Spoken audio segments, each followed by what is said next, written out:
But Welcome back to episode 30 of our Dark Souls 2 playthrough. This is PG here. this is Jam. And this little shrine is the Sunlight Covenant, which you might remember from Dark Souls 1.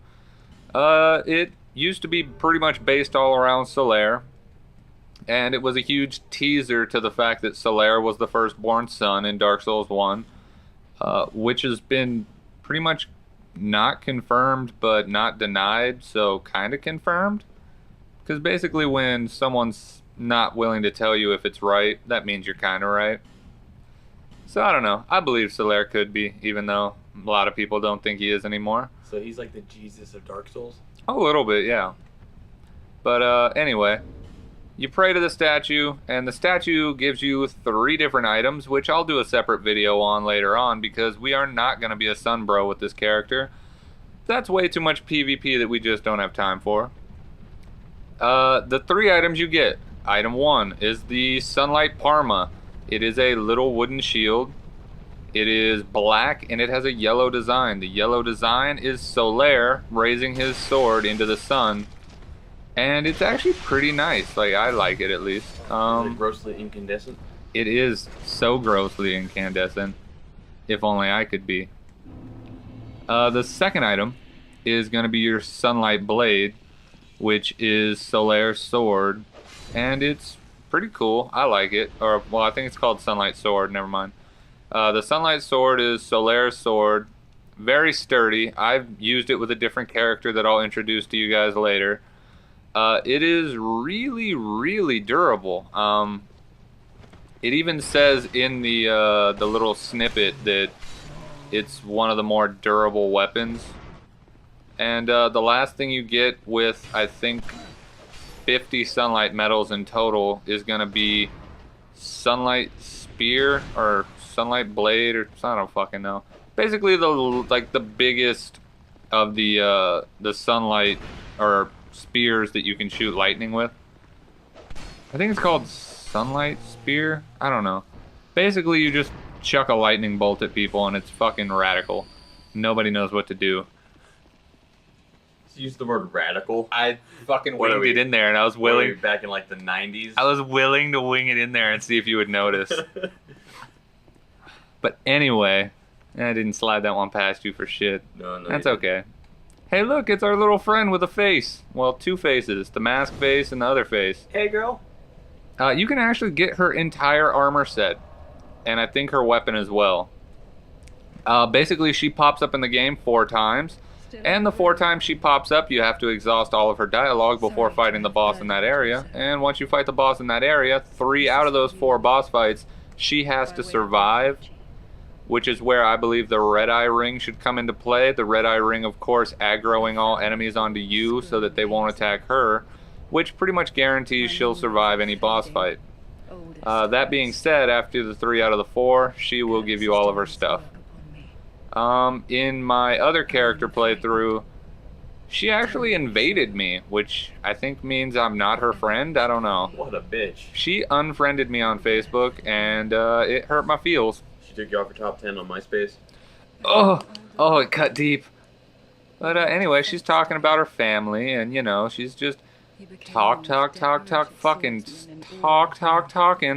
I love it. Because that's what I look for in a character in Dark Souls. Continuous nagging. Just like a typical woman. Oh, I was hoping you wouldn't go there. That's why you beat her where I'm from. Can you just imagine if like a little prompt pops up? Press X to backhand. And you just backhand her. Straight up, just smack. Just right in the Google Glass. No, don't bring that up. Okay. So I think she's done yip-yapping. And this little castle, it's called a castle. But it reminds me so much of Sen's Fortress. And that was actually my little cue that she was talking too much. I started drinking Estes Flask in the hopes that I would get drunk and she would stop talking to me. I did that too with my drink. Aw. Alright, so she's done yip-yapping. Now we can get through the level. And this castle reminds me so much of Sen's Fortress from Dark Souls 1. Is it with all the traps and stuff like that? Yeah, Sen's Fortress had a bunch of traps and a bunch of platforms that you could fall off of. This, as you'll notice, has a lot of enemies, a couple enemy traps, and a shitload of things for you to fall off of. I'm just gonna say, like, when you angle the camera down, you look down, you get a bad case of vertigo. Don't do that. That's probably not good. Alright, these little headless mannequins are servants to the baneful queen. I don't remember her name. I wonder what she's so baneful about. Her background story is actually a little sad. Aww. She was engaged to a prince, and the prince was kind of a douche. Fair. And he decided to marry someone a little prettier. So, in a roundabout way, she kind of sold her soul to the devil or something like that. Oh. And now she's like part snake, and she's forever young and angry at the world. If you want to give me a call later, let me know. Oh, she's gonna die. Oh, never mind. Don't do it. If you're into dead half-snake women, yeah, go for it. Well, that's one thing I like. Yeah. I don't know about those lady bits, but those snake bits, you go ahead and come on over. Yeah? Right. There's no way you can like that. Nothing about that is appeasing. Baby, why are you so dry tonight? I'm molting. That's so gross. I didn't know that these guys could heal, and he just popped a heal on me and almost got away with it because I had no idea what he was doing. Just wanted to watch it and all. Just, what are you doing now? Oh, that's what you're doing now. So he dropped his little grave warden cuffs, and they don't look cool on me, so I'm not going to wear them. I'm pretty much all about my creepy-ass character right now. I'm enjoying it. I think I look sufficiently creepy. You looked creepy in the beginning of this, if I do recall. Just yeah. Just beady eyes. Just the bobblehead for days. Just bob cut. Just... God damn it. I was pretty much prince of the world, and I have evolved to be a Viking, a conqueror of worlds. Alright, you can go out there. I don't advise it. There's a guy out there, he shoots you with poison shit, and there's a guy on a faraway ledge that also shoots you with poison shit. Dick. Yeah, pretty much. I just kind of aggro him just to show you that he does shoot poison shit at you. And there's another one behind him that you can't actually get to. Not worth it. Alright, so there's a little platform down here. Yeah. Oh, we gotta get past this guy Look at that first. cutie. Yeah, they just chill in these And now little he's dead. tight corridors because they're really fucking quick. So they just do that to piss you off. Alright, That's fair. this is the first item that most people don't get. As you can see, already almost poisoned, and now I'm poisoned. It's time to get me an item. Well, time to heal first. I don't know if you ever died while opening a treasure chest, but it's really demeaning. Oh, look what I got. Oh, no, I'm dead. Yeah, and you like never really get the item. Alright, so I got a pike. And it's a decent weapon. I don't think I've really ever used it. I wouldn't advise going with weapons that are just really base weak, but a lot of people in PvP love base weak weapons because they're weak to begin with, so when you imbue them with poison, a lot of the times it makes a great poison weapon. Although relying on poison is not a great strategy in PvP. But anyway, let's go ahead and be a mage and blast this dude. I forgot you were a mage. Don't forget. 2000, what is it, 14? Don't forget. Mage for life. Never forget. Mage it. Alright. When in doubt, blast it. Exactly. Alright, there's a little dude there. I was gonna summon him, but I don't know. Like, this whole area is kind of easy if you know what you're doing, so I made the huge mistake of sitting at that bonfire. The hugest of mistakes. Because now, when I go out here, there's fucking like 3 of these guys that I have to deal with. And I have my bow out, which was a horrible life choice. Aww. Yeah. So now it's time to deviate and go back to being a warrior because that's all I know. Get it, Sven? You just spend me from Dragon Age? No, well, I spend them. Because they're Steven, Phil, and Sven. Oh, okay. And oh, Phil's getting it. Nope. Oh, Phil got it. Yep. It is important to be, and I was almost dumb enough to come right back to the bonfire and rest at it because my health was down, and I was like, oh, that's not. You want to see something cool? When you fight the Baneful Queen, poison heals her, and she is in a pit of poison. So let's just light her castle on fire and fuck that up for her. Yeah, take that, because I'm not into that boss fight where I get my ass bitten. Huh. Yep, big burning windmill of fire. Well, now it's not fire anymore. Oh. Well, it was. Ocarina of Time did it better. But, you know, whatever. We don't talk about that. I don't really remember that song at all. It's okay. Anyway, what's important is there is a little trap plate right there in front of me. We're not going to step on it, but I'll show you it later. I think I do at least. And boom, here's another guy. I